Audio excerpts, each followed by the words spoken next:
अस्सलाम वालेकुम दोस्तों, मैं हूँ शाज़िया अहमद और आपको अपने चैनल हेल्थ एंड ब्यूटी में वेलकम करती हूँ। उम्मीद है कि आप सब बहुत अच्छे से होंगे। जी दोस्तों, हमारे रमज़ान का पहला अशरा यानी कि अशरा रहमत ख़त्म हो गया है और दूसरा अशरा यानी कि अशरा मग़फ़िरत शुरू हो गया है। तो आप सबको जो है ये रमज़ान मुबारक का दूसरा अशरा जो है मग़फ़िरत मुबारक हो। और इसकी जो दुआ है इसका तर्जुमा मैं आपको बताती हूँ कि मैं अल्लाह से तमाम गुनाहों की बख्शिश मांगता हूँ जो मेरा रब है और उसी की तरफ रुजू करता हूँ। जी दोस्तों, रमज़ान मुबारक जो है अल्लाह ताला की रहमत और बख्शिश का मग़फ़िरत का महीना है। वो लोग खुशकिस्मत होते हैं जिन्होंने इस मुबारक महीने में रोज़ा और इबादत के ज़रिए अल्लाह ताला को राज़ी किया। ये वो मुबारक महीना है जिसमें अल्लाह ताला जो है नफिल का सवाब फ़र्ज़ के बराबर और फ़र्ज़ का सवाब 70 के बराबर देता है। तो मेरी वीडियो को स्किप मत कीजिएगा, मुकम्मल देखिएगा। तो चलिए वीडियो को स्टार्ट करते हैं।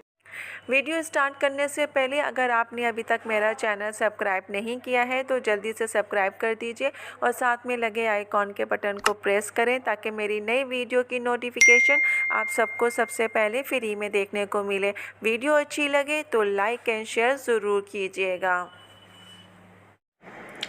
3 आदमियों की जो है दुआ रद्द नहीं होती, एक रोज़दार की। रोज़दार की कब? जब अफ्तार का टाइम होता है तो अफ्तार के वक्त अगर आप कोई दुआ मांगे तो वो आपकी रद्द नहीं होगी।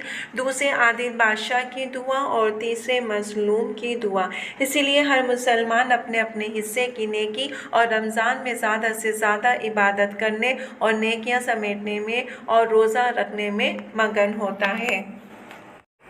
एक और जगह रिवायत है कि आप सल्लल्लाहु अलैहि वसल्लम ने फरमाया कि जन्नत के दरवाज़ों में एक ख़ास दरवाज़ा है जिसको बाबू रियान कहा जाता है। इस दरवाज़े से क़यामत के दिन सिर्फ रोज़ेदारों का दाखिला होगा, उनके सिवा कोई इस दरवाज़े से दाखिल नहीं हो सकेगा। इस दिन पुकारा जाएगा कि किधर है वो बंदे जो अल्लाह के लिए रोज़ा रखा और भूख प्यास की तकलीफ़ उठाया करते थे। और वो लोग इस पुकार पर चढ़ पड़ेंगे, उनके सिवा किसी और को इस दाखिले से अंदर दाखिल होने की इजाज़त नहीं होगी। जब सारे रोज़दार इस दरवाज़े से जन्नत में पहुंच जाएंगे तो फिर ये दरवाज़ा बंद कर दिया जाएगा और फिर कोई इस दरवाज़े से अंदर नहीं जा सकेगा। एक और हदीस में आपने फरमाया कि जिसने रमज़ान में रात को तरावी पढ़ी उसके पिछले गुनाह माफ़ कर दिए जाएंगे। रमज़ान शरीफ में गुरबा, फ़ुक़रा और मसाकीन की इमदाद करने पर काफ़ी ज़ोर दिया गया है। अल्लाह ताला ऐसे बंदों को जो रमज़ान के महीने में किसी को अफ्तार कराए या खाने पीने को दे, उनकी भूख प्यास मिटाए, तो अल्लाह ताला ऐसे बंदों को अजर अज़ीम से नवाजता है। दूसरे अशरे में जो है इसका सवाब बहुत ज़्यादा है। दूसरे अशरे में जितना भी हो सके इस्तग़फ़ार करने के साथ साथ दूसरों का भी ख्याल रखा जाए, उतना ही अल्लाह ताला बंदों से खुश होगा। एक और हदीस में है कि इरशाद बारी ताला है कि इस महीने में जितना हो सके आप जो है मतलब इबादत तो कर रहे हैं, लेकिन एक नफिल का सवाब फ़र्ज़ के बराबर और एक फ़र्ज़ की अदायगी का सवाब 70 फ़र्ज़ों के बराबर है। इसलिए इस महीने में जितना हो सके गरीबों की, मिस्कीनों की, यतीमों की मदद करें। बिलाशुबा इस रमज़ान की फ़जीलत और अज़मत बहुत ज़्यादा होती है, इसलिए इस महीने में मामूली का खैर में ढेरों सवाब मिलते हैं। इसलिए उम्मत मुस्लिमा के अंदर भी नेकियों का जज्बा बेहद बढ़ जाता है। अक्सर ये देखने में आता है कि आम तौर पे जो है बहुत सारे लोग ज़कात की रकम जो है वो गैर मुस्तकीन और गैर मुस्तहिक इदारों में दे देते हैं। इस तौर पे उनकी ज़कात नहीं होती।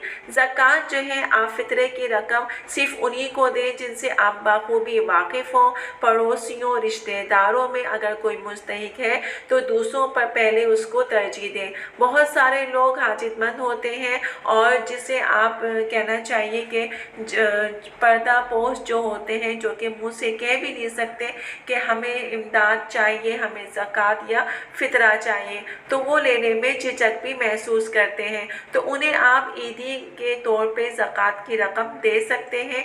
इस तरह नेकी का सिलसिला जारी व सारी रहना चाहिए, इससे आपको सवाब भी होगा। یہ مبارک مہینہ اللہ تعالیٰ کی رحمت و بخشش اور مغفرت کا مہینہ ہے۔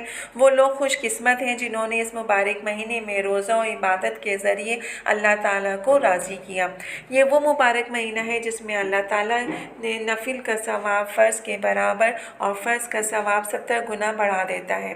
آپ صلی اللہ علیہ وسلم کے ارشاد کے مطابق یہ عشرہ مغفرت جو زندگی کے دوسرے مرحلے کے لیے کارآمد ہے، اس کی وجہ سے قبر میں بھی راحت ملے گی۔ ماہ رمضان کا یہ عظیم الشان مہینہ ہے کہ جو شخص اس کو پانے کے بعد بھی مغفرت سے محروم رہ گیا وہ انتہائی بدقسمت ہے۔ ایسے ہی ایک نعمت ماہ رمضان کی صورت میں مسلمانوں کو عطا ہوئی، جس میں خالق کائنات نے واضح کر دیا کہ جو لوگ ماہ رمضان کے روزے احکام شریعت کے مطابق رکھیں اور تمام برائیوں سے بچے رہیں گے تو اس کے لیے دنیا و آخرت کی بھلائی اور بڑا اجر ہے، اور جنہیں اللہ کی ذات اور اس پہ انعام و اجر سے نوازے گا، وہی پرہیزگار و متقی ہیں۔ اب سوچنے کی بات یہ ہے کہ ہم لوگ ماہ رمضان میں اللہ تعالیٰ کی خاص رحمتوں اور برکتوں سے کس قدر فائدہ اٹھائیں۔ جی دوستوں، اپنی دعاؤں میں مجھے بھی ضرور شامل کیجیے گا، اور اگر آپ کو ویڈیو اچھی لگے تو پلیز لائک بھی ضرور کیجیے گا۔ جی دوستوں، تو آج کی ویڈیو میری آپ کو کیسی لگی کمنٹس میں ضرور بتائیے گا، اور اگر ویڈیو پسند آئی ہے تو لائک اینڈ شیئر ضرور کیجیے گا اپنے دوستوں کے ساتھ بھی۔ تو چلیں دوستوں، چلتی ہوں، دعاؤں میں یاد رکھیے گا، اپنا بہت زیادہ خیال رکھیے گا۔ انشاءاللہ پھر آؤں گی نئی ویڈیو کے ساتھ، جب تک کے لیے اللہ حافظ۔